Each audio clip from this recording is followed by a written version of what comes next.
विप्लव Awasthi news express संवाददाता हमारे साथ इस वक्त जुड़ते हुए। विप्लव, ममता शर्मा हमारे साथ लाइन पर जुड़ी थी, आपने भी सुना, सीधे वो कह रही हैं इस सफाई से और इस माफी से बात नहीं बनेगी, उन्हें यहां पर रिजाइन करना होगा और सरकार को भी ये चाहिए कि वो कार्रवाई करे। देखिए, निश्चित रूप से इसके कई पहलू इस बयान के देखे जा सकते हैं। ये कोई पहली बार नहीं है कि रंजीत सिन्हा या किसी अमुक नेता ने महिलाओं को लेकर इस तरह के बयान दिए। 16 दिसंबर की घटना को हमने अपने आंखों से देखा है। उस समय भी कई नेताओं के विवादास्पद बयान आए। कैलाश विजयवर्गीय और सीधे अभिजीत मुखर्जी, जो खुद राष्ट्रपति प्रणब मुखर्जी के बेटे हैं, उन्होंने बड़ा विवादित बयान दिया था। लेकिन पहली बार बदलाव यह है कि राजनेताओं से हटकर यह ब्यूरोक्रेट के आया है। देखिए, इस बात के दो पहलू हो सकते हैं। या तो यह बयान बहुत अनजाने में दे दिया गया, बातचीत करते दे दिया गया, या सीधे तौर पर इस बयान का कोई इंटेंशन था।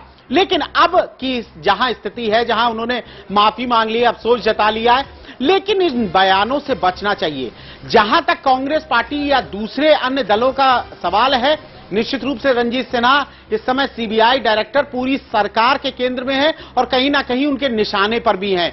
तो राजनीति होना इसमें लाजमी है और निश्चित रूप से कांग्रेस पार्टी तो कम से कम इसको उठाएगी, क्योंकि लगातार जो जांचें चल रही हैं, सीबीआई के निदेशक पर जो आरोप है, अभी हाल फिलहाल ही प्रधानमंत्री और पी चिदम्बरम जिस तरह का सीबीआई पे टिप्पणियां कर चुके हैं, और ये दोनों बयान आपस में कहीं ना कहीं मिलेंगे और रंजीत सिन्हा पर इस तरह का इस्तीफे का दबाव पड़ना लाजमी है। और कोई बहुत बड़ी चीज नहीं है कि उनसे इस मामले को लेकर एक्सप्लेनेशन मांगा जाए और इस्तीफे की पेशकश कहा जाए कि आप करिए।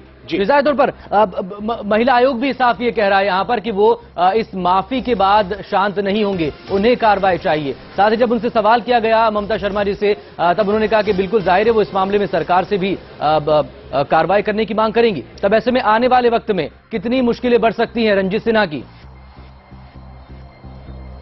बना है और ये बयान किसी तरह भी स्वीकार्य योग्य नहीं हो सकता कि आप बलात्कार करें, बलात्कार को नहीं रोक पा रहे हैं तो एंजॉय करें। ये कोई बयान ऐसा नहीं है जो एक सीबीआई डायरेक्टर के पद पर बैठे हुए व्यक्ति से आप किसी तरह की अपेक्षा कर सके।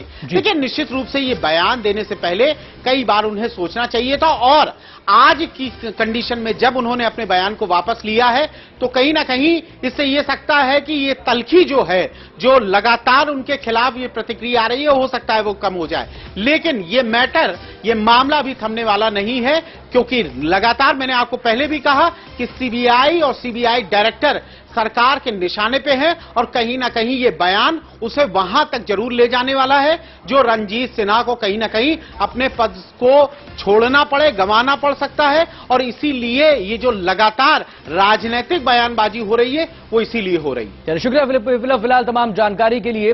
विप्लव अवस्थी हमारे साथ जुड़े थे। तो रंजीत सिन्हा ने हालांकि अपने